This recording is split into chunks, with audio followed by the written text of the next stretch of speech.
Slow the current, then let it pull you deeper. The rebirth of the Han River did not unfold as a pastoral recovery. It arrived under pressure, forged in crisis, protest, and a nation forced to confront the cost of its own momentum. By the late 1970s and into the 1980s, Seoul had become a study in contradiction, economic ascent accelerating at breakneck speed, while daily life eroded beneath it. The Han River, once the city's lifeline, flooded without warning, its banks locked in concrete armor, its waters stripped of oxygen and life. It was no longer a river so much as a conduit for waste, a casualty of industrial ambition. At the same moment, South Korea's democracy movement surged through the streets. Voices rose not only for political representation but for dignity in everyday existence. Clean air, safe water, space to breathe. The Han became a mirror, reflecting a deeper reckoning. Progress without balance had hollowed the city from within. As the 1988 Seoul Olympics approached, global attention fixed on the capital. The river's condition could no longer be hidden. What followed was unprecedented. The government invested heavily in wastewater treatment infrastructure, imposed strict industrial discharge controls, and enacted the first comprehensive environmental protection laws in modern Korean history. Sewage inflow fell sharply. Dissolved oxygen crept back into the water column. The change was not dramatic, it was almost invisible, but it was irreversible. By the early 1990s, the river stirred. Fish returned first, tentative and scattered. Then birds, egrets, herons, migratory species tracing ancient flyways, reclaimed the reeds.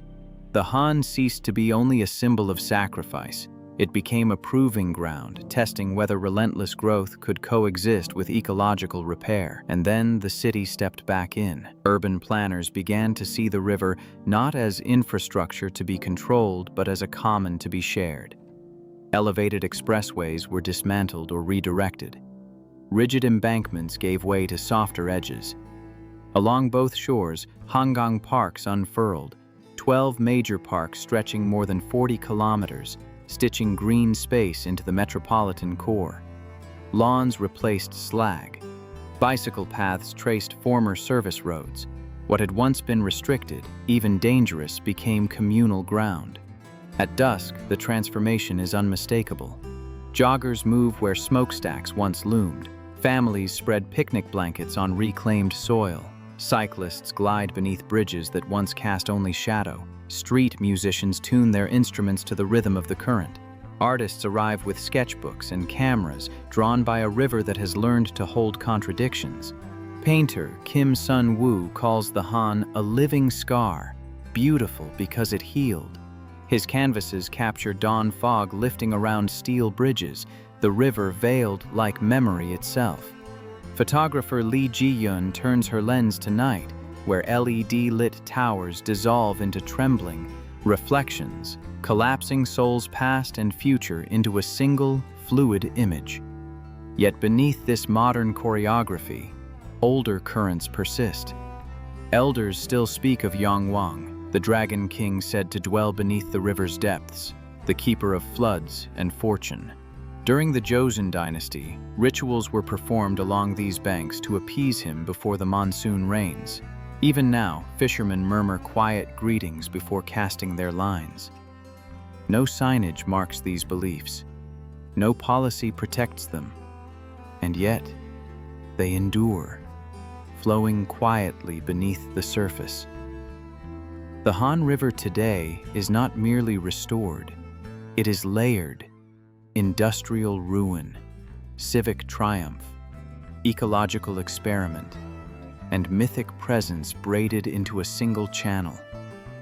Its story is not about returning to what once was, but about learning how to live forward without forgetting what was nearly lost.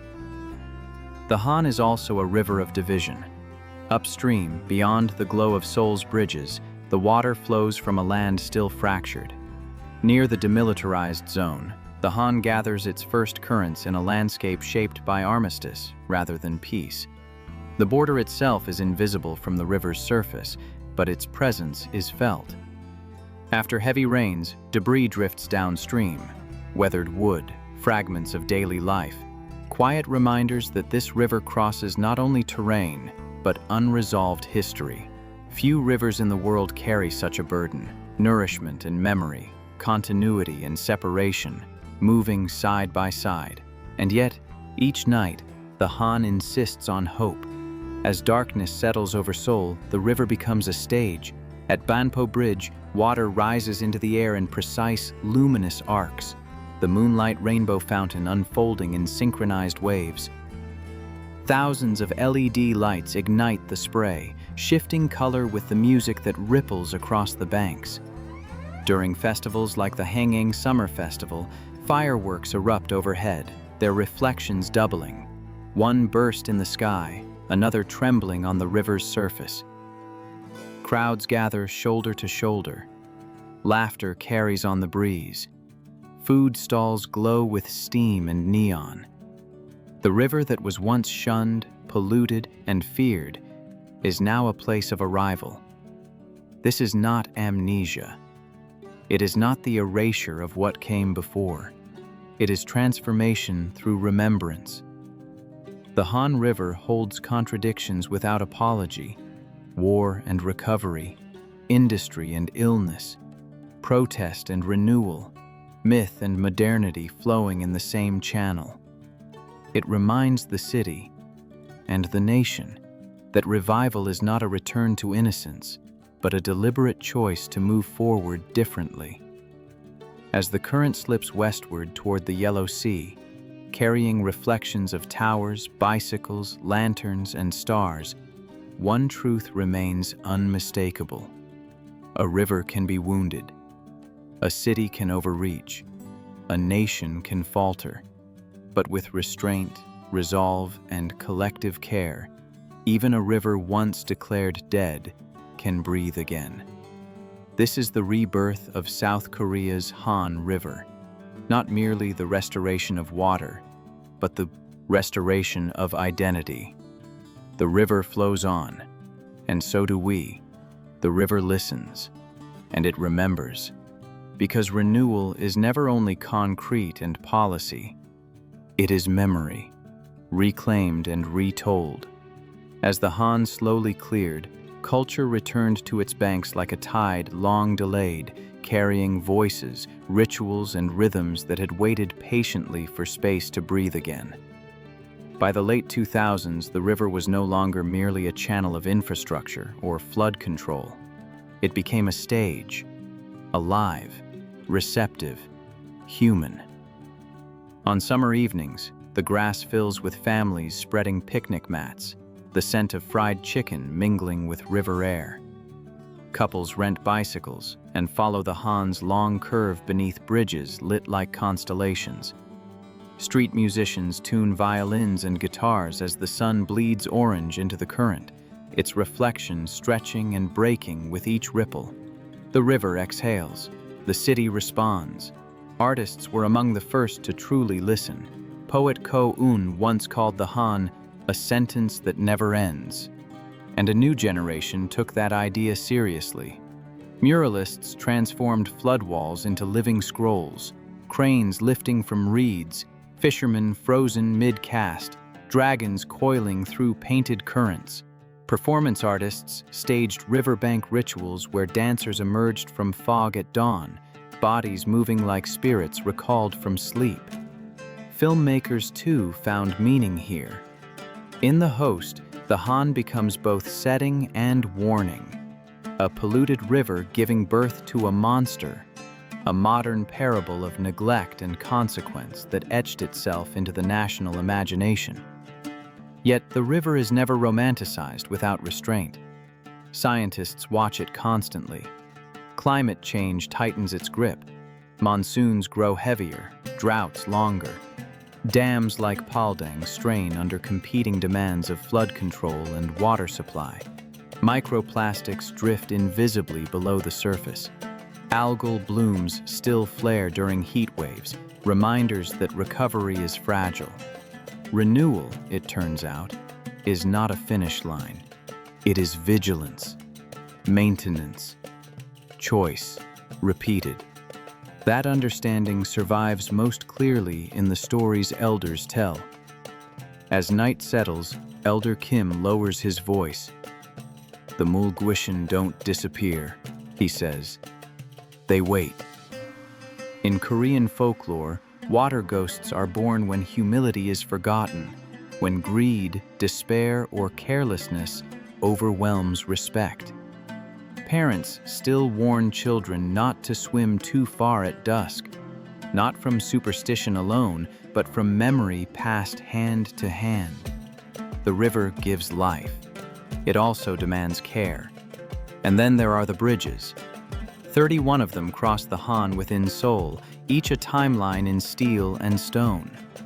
Utilitarian spans from the industrial years stand beside graceful modern arcs. Banpo Bridge glows at night, sending illuminated fountains into the air like liquid light. These bridges are more than crossings. They are witnesses to division and reunion, to protest marches and quiet commutes, to a river that nearly vanished and chose, with help, to return. And the Han does not forget. It carries the city's past forward, current by current, asking only that it be remembered in return. Under Banpo Bridge, crowds gather as darkness settles over the water. Music rises, low at first, then swelling. And suddenly, the river answers. From the bridge's spine, jets of water burst outward, igniting into bands of color. The moonlight rainbow fountain comes alive. Arches of spray leaping in choreographed rhythm, illuminated by thousands of LEDs stretching nearly the length of the bridge itself, the longest of its kind on Earth. Children gasp and cheer. Phones lift in unison. Laughter ripples through the night air. And below it all, the Han catches the spectacle, reflecting it twice, once in motion, once in memory. But look closer. Beyond the choreography and applause, the river continues its quiet work.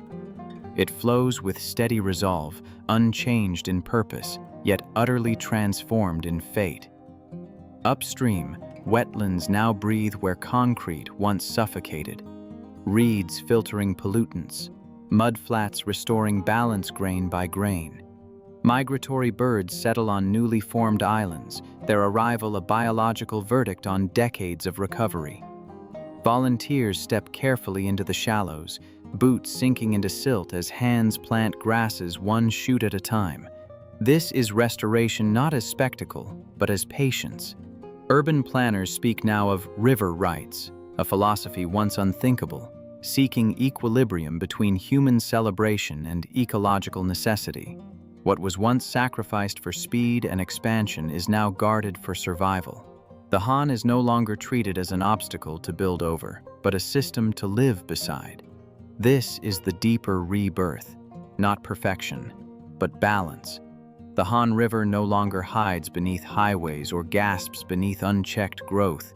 It runs openly through the heart of the capital, a living reminder etched in water, that growth without restraint poisons, that memory without action erodes, that renewal, once earned, must be defended every day. As the festival winds down, lanterns dim, and footsteps fade from the banks, the river does not pause. It moves on, past palaces and glass towers, past myth and modern ambition, past histories written in pain and futures still informed. It carried a wounded nation. It carried a hard-won miracle. And now, it carries a lesson. This is South Korea's Han River rebirth. Not merely a story of cleanup, but of conscience. Not only of water, but of collective will. The river flows, and as long as it does, so does hope. Their voices ripple outward, transforming restoration into living remembrance. Along the Han's banks, art no longer merely decorates space, it translates history into emotion. Lee Soo-jin's canvases occupy galleries, subway corridors, and open-air pavilions where commuters pause mid-stride. In her work, smokestacks dissolve into cherry blossoms, rusted girders soften into mirrored water. The river, once a scar, is now a pulse. Viewers see themselves in its motion. Children of a nation that grew so rapidly it nearly forgot to breathe, now learning again to flow in step with the land. Park Min-woo's sculptures capture sunlight and shadow in shifting dialogue. At noon, jagged steel casts stark reminders of factories and flood walls. By dusk, glass inlays shimmer like water, transforming rigidity into rhythm. People brush fingers across metal, pause in reflection, leave offerings of flowers. The Han has become a quiet cathedral, a sanctuary of ritual without ceremony, where the act of presence honors both past neglect and newfound care. And always, the stories endure. Grandparents recount Tangun, the heavenly founder of Korea, whose myth binds mountain, sky, and river in harmony. In these tales, the Han is not a mere backdrop, but a living witness, a keeper of continuity through kingdoms and catastrophes. To lose it, elders insist, would be to lose memory itself. That reverence fuels action. Community groups patrol the banks, testing water, planting reeds, removing litter after festivals. University students volunteer as Han River stewards, documenting birds, monitoring invasive species, and educating visitors. During summer heat waves, cooling shelters line the parks, a testament to the river's role in sustaining life amid climate extremes. Here, stewardship is not symbolic. It is a dialogue with history, nature, and the city itself. A reminder that memory preserved is memory lived, because the threat has never truly vanished. The floods of 2022 arrived as a stark reminder. Torrential rains overwhelmed drainage systems, submerged walking paths, and carried debris far downstream. Climate scientists warn that such extremes will grow more frequent. The Han River's revival, so painstakingly earned, remains fragile. Without vigilance, decades of restoration could unravel. Artists understand this instinctively. That's why folklore matters, Lee Soo-jin reflects. Myths are memory alarms. They remind us of what happens when we forget our place. As night descends again, the Han mirrors Seoul's skyline. Fractured, luminous, alive. Kayaks drift silently over glassy currents. A lone busker strums a slow melody. Somewhere, a child listens intently to a tale of dragons and water spirits, learning that the river gives and it can take. And still, the current flows, not as a static monument to success, but as a living covenant between people and place. This is the ultimate truth of the Han River's rebirth. Restoration is not a conclusion. It is a relationship, a dialogue that must be painted, narrated, walked, and fiercely defended. For as elders remind us, the river is watching, and it remembers. As the final lights fade, a profound silence settles, thick and reverent, before the Han exhales once more. Its surface ripples with reflections of what has been and what endures. Families linger along the banks, reluctant to leave the spellbound river. Children point to the sky, questioning which dragon is real. Elders smile, knowing the answer is both. Tonight's festival is more than spectacle. It is collective memory made visible. Where smokestacks once scarred the horizon, constellations bloom. Where floating waste once drifted, stories now carry on the current. Technology bows to tradition here, not replacing it, but amplifying it. Ancient symbols rendered in light and motion, folklore scaled to the rhythm of a modern nation. Listen closely, and the river whispers through every ripple. The phoenix rising is no mere metaphor. It is Seoul itself, scorched by war, marked by industrial haste, nearly suffocated by ambition, yet reborn through collective determination. The synchronized drones above echo the discipline of restoration. The music flowing across the banks carries Han transformed. Sorrow neither erased nor denied, but forged into enduring resolve. Artists pack away projectors, Vendors extinguish grills. Volunteers sweep the riverbanks before dawn. Renewal here is as practical as it is poetic. As night deepens, the Han resumes its quieter cadence. Bridges hum with traffic, reflections stretch, shimmer, and dissolve. Upstream, mountains feed its pulse. Downstream, the yellow sea awaits. The river does not pause for applause. It never has. And that is the lesson it leaves us. Rebirth is never a single moment. It is continual maintenance. Culture is never static. It is lived and practiced. Nature is never conquered. It is partnered with, respected, and allowed to breathe. From poisoned waters to illuminated skies, from ghosts of loss to guardians of memory, the Han River carries South Korea's story forward.